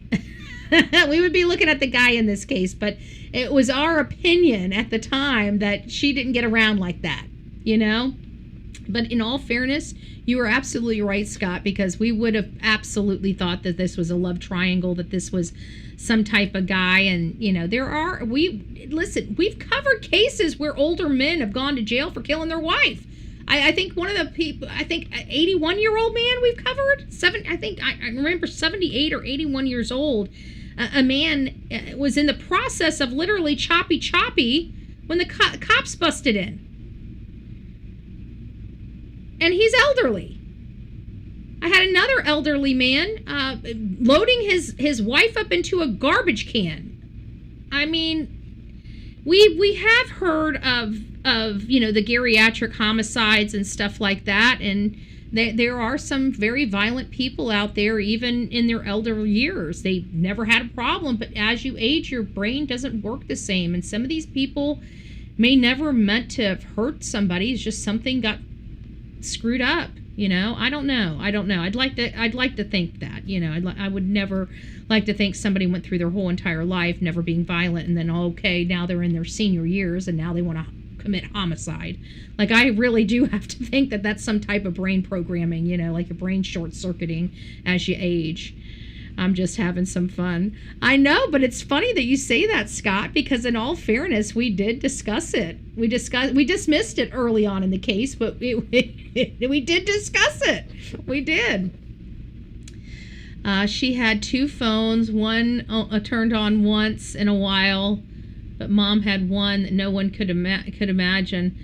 Well, you guys know I've got 2 phones now. I got 2 phone numbers because I was forced to simple wireless. I think it's what it's called. Simple wireless. I can't remember what the hell the name of it is called. But it's something or other. And I bought a phone because my phone, I cracked it, you know, covering Elena Moore's case outside of my very first stop, CVS. The Samsung crashed and smashes, and the freaking screen short circuits. I'm like, shit. So I went and bought this cheapo phone, and the day that I needed it, the whole purpose of me doing is because I'm in DC and I can't be using just one phone because it's too hot out there, and my Apple will just, it overheats and shuts off. So I bought a Samsung so it wouldn't overheat and shut off, because Samsungs don't overheat like Apples do. And so, long story short, I get to DC, get out, and as soon as I walk out of the parking garage, the phone locks up. The phone needs to be activated. There's no way for me to even use my camera. I can't even access my photos. The whole phone is locked down with an 800 number. Please activate you. And I did a search on how to activate my phone without getting new service, and there is no way to do that. So I was forced into service, so now I have a new telephone number that will be over in about 30 days. Now, will they lock my phone again? I don't know. If they do, I still got the box out there, and I will go take it back, happily take it back if I can't use the phone, you know? So, Mom wouldn't let him over, said because she had kids. Yep, a lot of people. So that's kind of the spiel, folks. I think we have enough evidence here and enough information to at least imply that law enforcement knows who this person is. Now, do they know who this person is? Have they come across the lead? Have they already interviewed this person, like in the case of Luke Daly? It's possible. You know, Luke Daly has never came off my radar. He went on a shelf because there was nothing really pointing to him other than this search warrant. We don't know how they derived at the search warrant, the federal search warrant for Luke. But somebody it was Turkey Man, and he's a pastor in Tennessee, and he does he likes true crime. He likes to, you know, watch and stuff like that. He called into the show, and he said that he believes there's a hurt right hand. And so we listened to it and talked about it. I looked at it. I'm like, yeah, I guess you're right. It could be a hurt right hand. And so that was all that was said. You know, again, we never even discussed when Luke was pulled over, when his car was towed, when his home was raided. We covered him only in that capacity. We didn't have any assessments. We didn't dive into it. We didn't go down the rabbit holes other people were going down with Luke Daly at that juncture. We put him on a little shelf and left him there, and then all of a sudden he did this interview with a local news reporter in the area. And somebody reached out to me and said, because they were watching the show when Turkey Man called in and talked about the right hand being injured. And this, I can't remember who it was that sent it to me, but they sent me the link and they say, OMG, look at his right hand. And so I watched the interview and I'm like, oh my goodness. And then I saw his clean-cut face, and I went back to the photos that night. I remember all that hair on his face. And sure enough, he changed his appearance. And then I'm like, so I go back and I look, and I'm like, oh my gosh, he's wearing a really, really thick flannel shirt. And I'm like, it's hot out there. I mean, we've been watching JLR and the rest of them out there talking about how hot it is. They're getting pop-up tents. They're having water delivered to them. They're dying out there in the sun. And this guy's pulling up for an interview in a freaking vest and a long sleeve flannel shirt. It just was really weird. And then, of course, seeing a ring that could mimic the ring that we saw on the right hand, observed very clearly on the left hand, as if it moved from one finger to the other finger. Like, why in the world is he having a ring on his ring finger on the left-hand side? Doesn't make sense, because we all know there ain't no single man putting a ring on that finger. Okay? Sorry, not sorry. So now we have very critical things. We've got a hurt right hand. We've got a man that was not driving a Range Rover during the time that this lady disappeared. He had wrecked his previous car, and he purchased that Range Rover after, and I repeat, after this lady was missing. So what was he driving before that? There was observed a vehicle there. He does kind of have a melon. He does have a melon. You see the guy above, melon. Allegedly, and in my opinion, it's nice to see you. Welcome to this crazy family we call the Coffee Club, i.e. the Insane Asylum. Grab your straitjacket in your padded room and welcome aboard. Welcome aboard. So, yeah, I have circled back to Luke Daly a few times because of those reasons, and I tell my audience specifically exactly why I keep circling back to him. It's very simple. He has a hurt right hand, and he changed his appearance. And it seems like he's trying to hide tattoos on his arm. And these are variables that we are looking for in a suspect that did this to Miss Nancy Guthrie. And he would have been familiar with the family because he lives in the community. Not ultra familiar, but familiar. His walk also leans to the left. And they got him walking in too. You're right, Forrest. You're absolutely right. They got him walking in. Mm-hmm.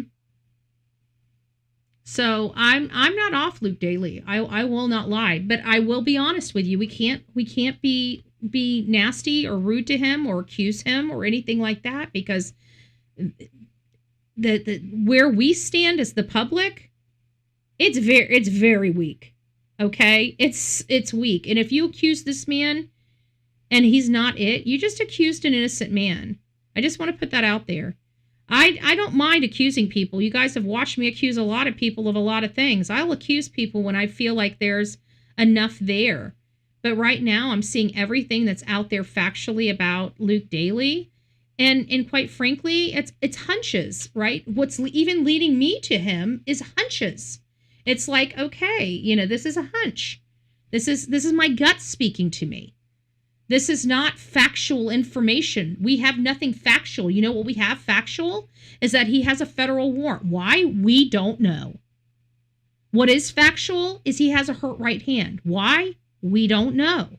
What is factual is he wrecked his car before Miss Nancy Guthrie disappeared, and he got a new car after Miss Nancy Guthrie disappeared. So what was he driving in between the wrecked car and the new car?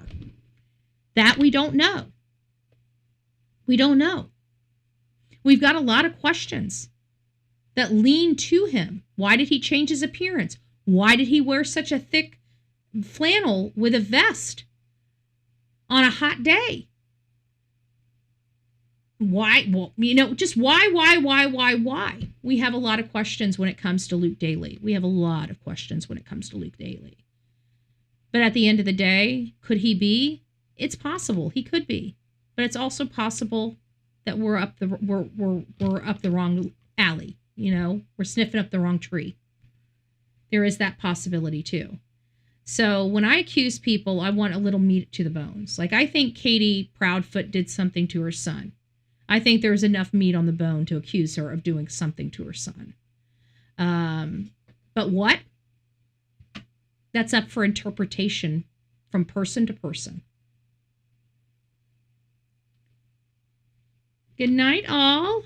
Have a good night, Nina. Take care. Baby's in bed. I got till 11, then I got to go to sleep. All right. Well, hopefully it's not. Oh, we're almost to 11.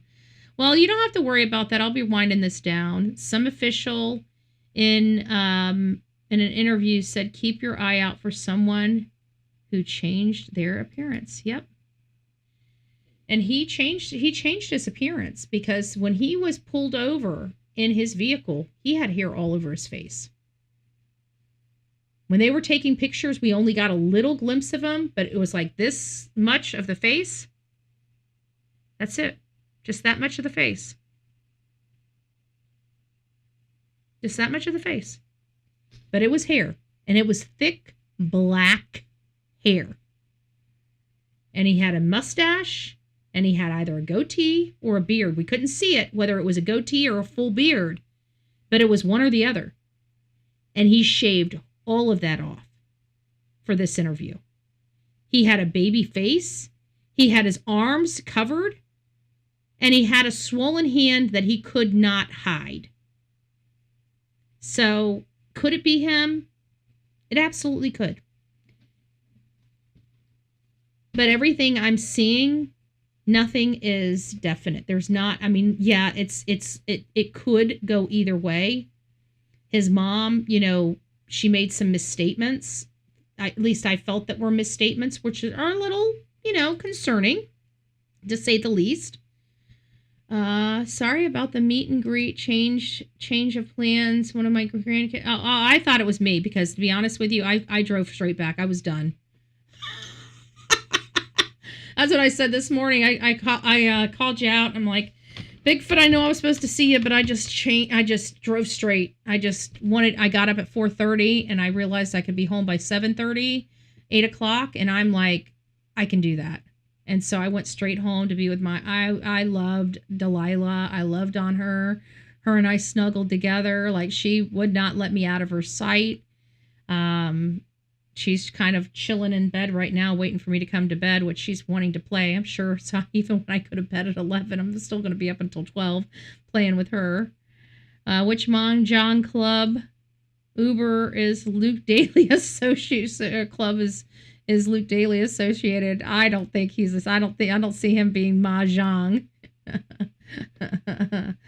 Yeah, but you got something on the table. He'll come over and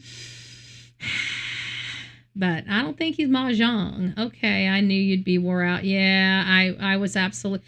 Well, not only that, but my feet. Oh, good gracious, girl, my feet. Oh, they hurt so bad. I don't even realize how bad my feet hurt until I was driving home. And it wasn't even then. It was when I got out of the car to get gas and to use the bathroom. I felt like I was wobbling. I felt like there was concrete blocks strapped to my feet. And I couldn't even move, walk them like this. I could only walk them like this. It hurt so bad. And I get to my mom's and I'm looking at my ankle, right there on the side of the knuckle. It's like so swollen. And so I ended up going to sleep last night and I woke up and she's like, how's your ankle? So I looked at him. I'm like, surprisingly a lot better. But I had a lot of fluid too, because remember I told you my eyes were swollen? That was fluid. So I had fluid in my eyes, and then I had fluid in my ankles. That, I don't know. I think that had something to do with the dehydration or something. I'm not sure. But I know it was extremely, extremely hot out there. We did the best we could with the time. I wish I would have went to the state fair. I didn't go to the fair. I didn't get it over to the Lincoln Memorial. After we turned off after the World War II thing, I was done. We walked all over the place. Somebody asked me I think it was my stepdad. He asked me, what was the most interesting thing I learned in DC? And I said, the most interesting thing that I learned in DC that absolutely shocked me is that our Department of Agriculture is larger than the IRS. The building, it's like a huge building that takes up like 2 by 2 block radius. Then you have a bridge going over to another Department of Agriculture South Wing or North Wing or whatever wing. And that is another huge freaking building. And you're talking about like, I don't know, 6 or 8 city blocks of nothing but the Department of Agriculture. Oh yeah, and don't forget, Kayla was arrested too, his girlfriend. You know? So, but the Department of Agriculture, and the reason why I'm bringing this up is because I'm from a farming community, right? Florida's typically a farming community, and we have all these developers and we have all these politicians that are trying to sell the state out and basically turn it into concrete. They're selling us out. Our politicians are selling us out to the developers. Like, it's getting disgusting how much they're selling us out. But at the end of the day, we have struggles in our agriculture in this country. Our agriculture is failing. It's dying. It's more profitable to build houses on their land than make our food. That means we're going to be dependent on another freaking country for our nutrients if we don't do something about it. And that is just unacceptable for me. Absolutely unacceptable for me. And so when I go into Washington, D.C., and I see these buildings, this Department of Agriculture is larger than our IRS. Why do we have failing agriculture across this country? With this much representation for our agriculture, we should have an explosive, an abundance of produce and food. We should not be paying the types of cost we are paying if we have the Department of Agriculture as large and as well represented in Washington, D.C. as we have.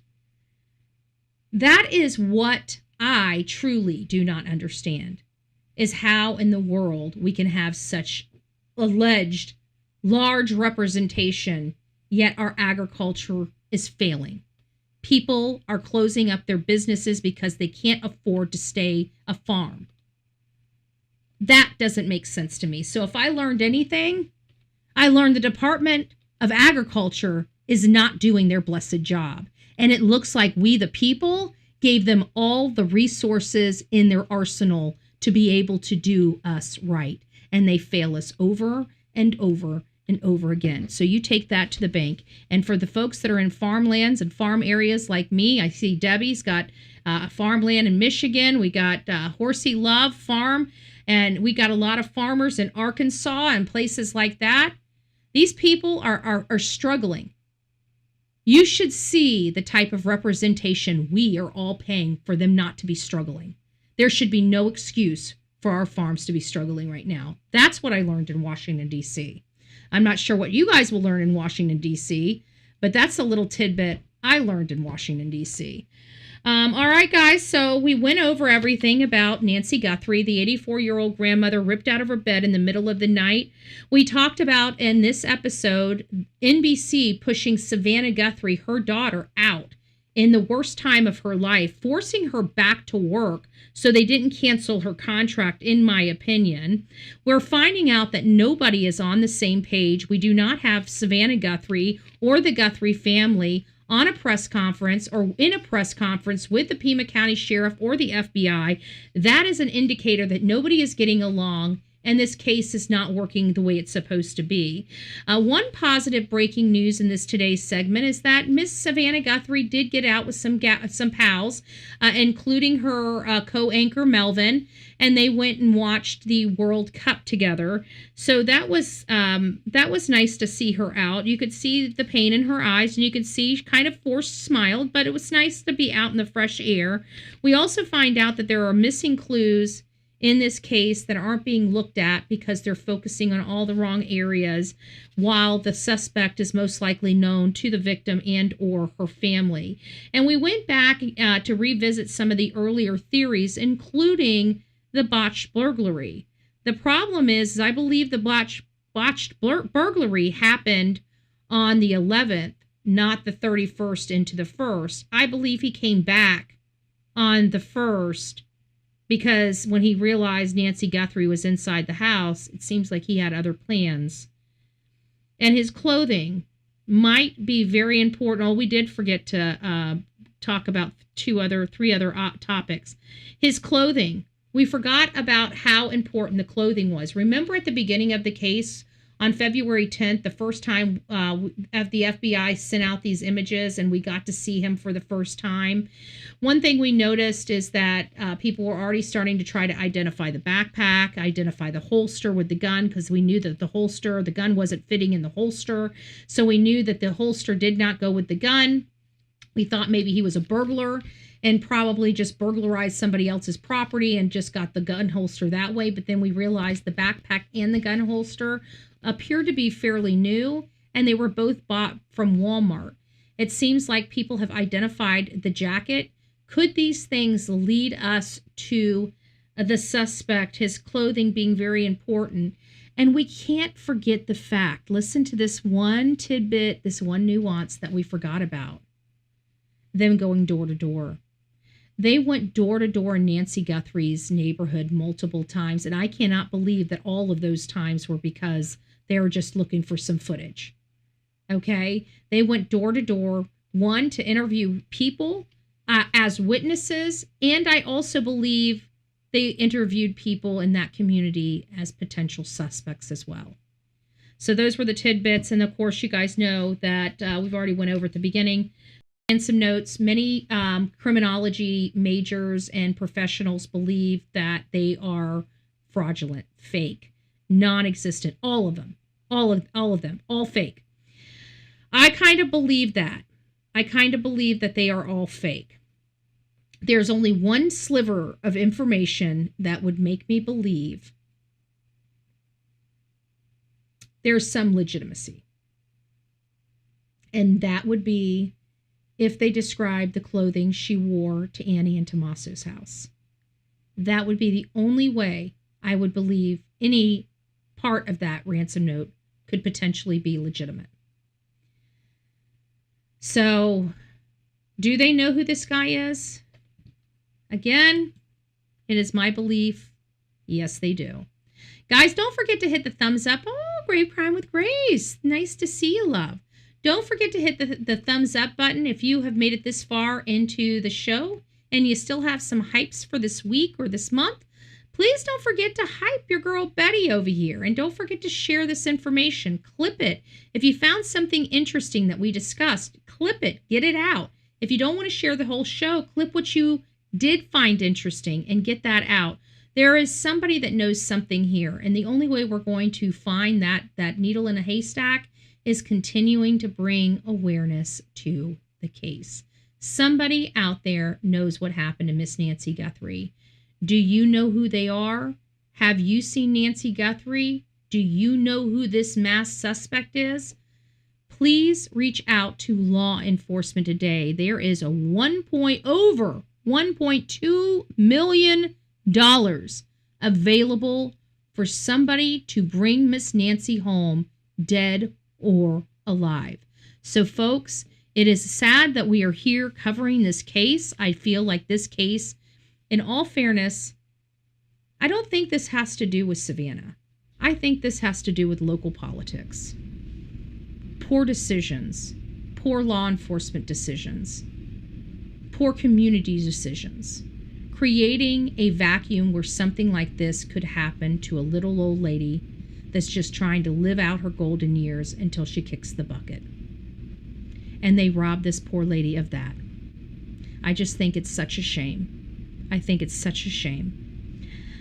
But we're going to continue to talk about this case. We're going to continue to fight for answers. We're going to continue to look for other cases to cover as well.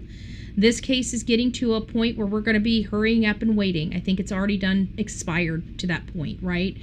Just like Lynette Hooker's case, these things just come to a point where we just can't take them any further. There's nothing more we can do until some of the retest results start being realized. And even when they're realized, sometimes we don't even get the information from those.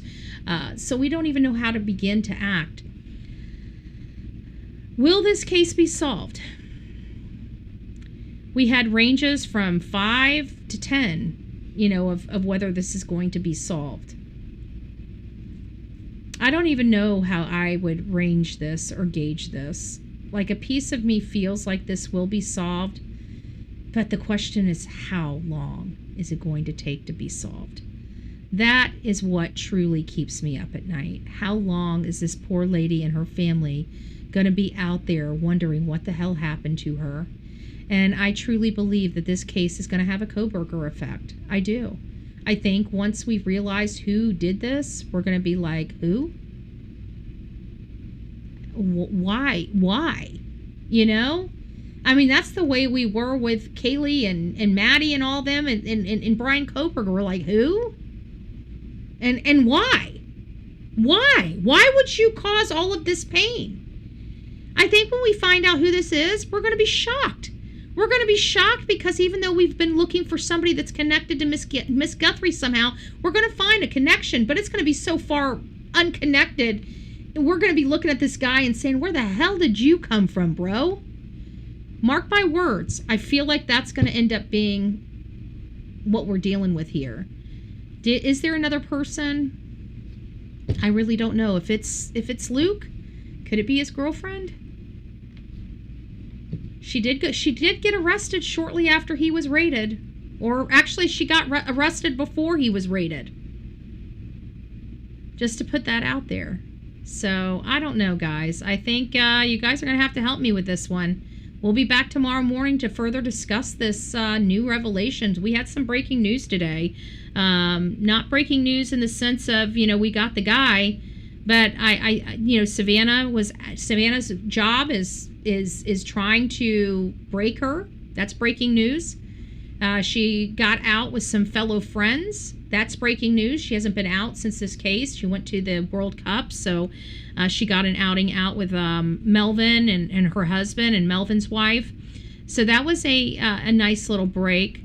Bigfoot says yes, 2 people involved. Ransom is only lead we have. Investigate TMZ notes. I'm done with TMZ. Screw TMZ. I can't stand it. All I'm going to say is, Harvey, please get a shower today. Please get a shower today. That's all I got to say to you, babe. You look like shit. Okay?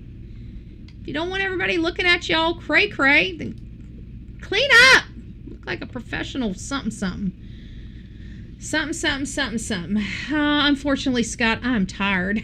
I'm tired. To be honest with you, I just got back today, and I've already done 2 shows, and we're up, and it's almost 11 o'clock at night. I think I'm doing pretty damn good.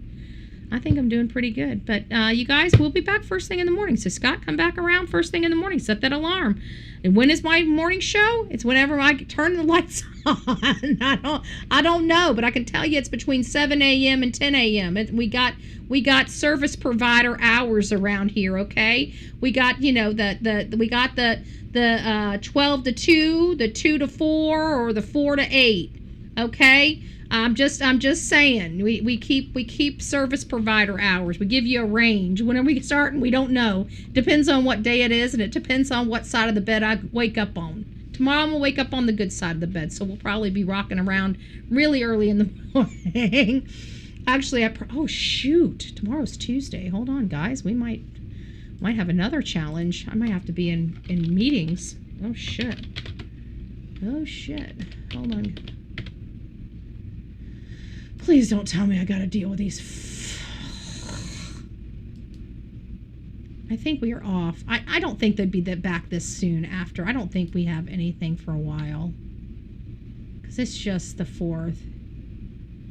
Oh, thank God. We don't have to be back until July. Oh, that's when they're going to start forcing us down with this freaking comp plan. Bastards.